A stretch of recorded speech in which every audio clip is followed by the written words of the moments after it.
सबसे पहले हम ये जानकारी प्राप्त करें, वर्ड जो 2010 है उसके बहुत सारे बेनिफिट्स हैं। सबसे पहले जो MS वर्ड के जो फ़ायदे हैं वो ये हैं कि इसमें हम किसी भी प्रकार का टाइपिंग का कार्य कर सकते हैं। इसके अलावा उस टाइपिंग के कार्य को हम सेव भी कर सकते हैं, यानी कि संभाल के रख सकते हैं, दोबारा उसे किसी भी समय प्रयोग कर सकते हैं।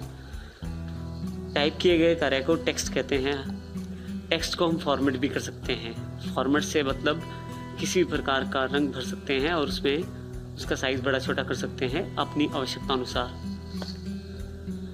MS वर्ड की जो सबसे बड़ी विशेषता ये भी है कि उसमें ना केवल टेक्स्ट लिख सकते हैं बल्कि हम उसमें पिक्चर भी ऐड कर सकते हैं, ग्राफ, क्लिप आर्ट इत्यादि का प्रयोग भी उसके साथ किया जा सकता है।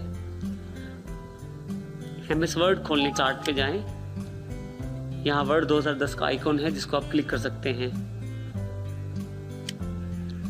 इसके अलावा आप चाहें तो ऑल प्रोग्राम्स पे जाएं। इसमें MS ऑफिस का फोल्डर,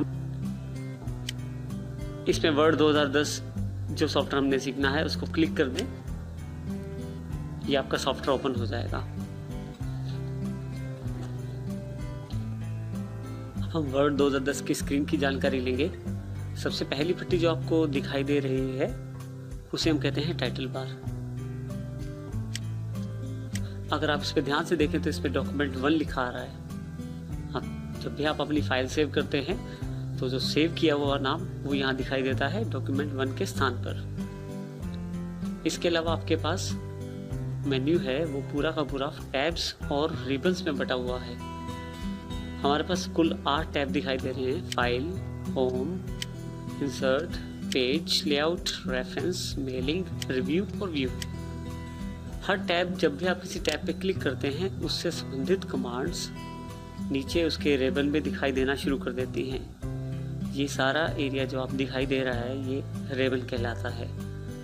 रिबन्स में जो कमांड्स हैं वो ग्रुप्स में बटी हुई हैं। जैसे अगर हम होम टैब पे क्लिक करें तो सबसे पहले कट, कॉपी, पेस्ट से संबंधित कमांड क्लिपबोर्ड ग्रुप में है। इसके अलावा फ़ॉन्ट को बदलने और रंग वगैरह बदलने के लिए आपके पास कमांड्स फ़ॉन्ट से संबंधित ग्रुप में हैं। इस तरह से रिबन में अलग अलग ग्रुप्स को बांटा गया है।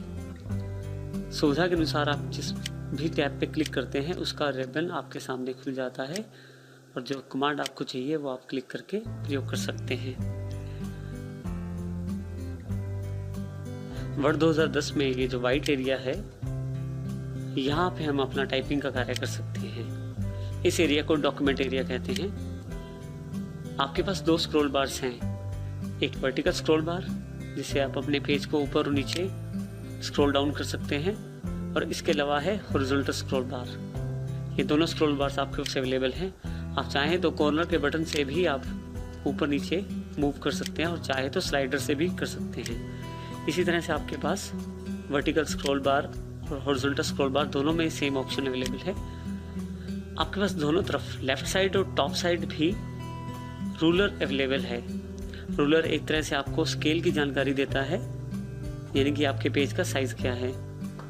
आप चाहें तो रूलर को ऑन ऑफ कर सकते हैं इस बटन से, व्यू रूलर बटन, इससे आप दोनों को ऑन ऑफ कर सकते हैं। इन सब चीज़ों के अलावा सबसे नीचे आपके पास स्टेटस बार अवेलेबल है।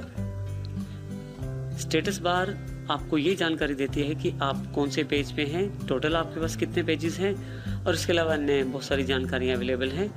आप चाहें तो कुछ जानकारी आप इसमें जोड़ भी सकते हैं। आप केवल राइट क्लिक करें, ऑप्शंस आपके सामने अवेलेबल हो जाएंगे। जैसे मैं जूम स्लाइडर को ऑफ कर रहा हूँ तो यहाँ से जूम स्लाइडर ऑफ हो गया, दोबारा ऑन करूँगा तो ऑन।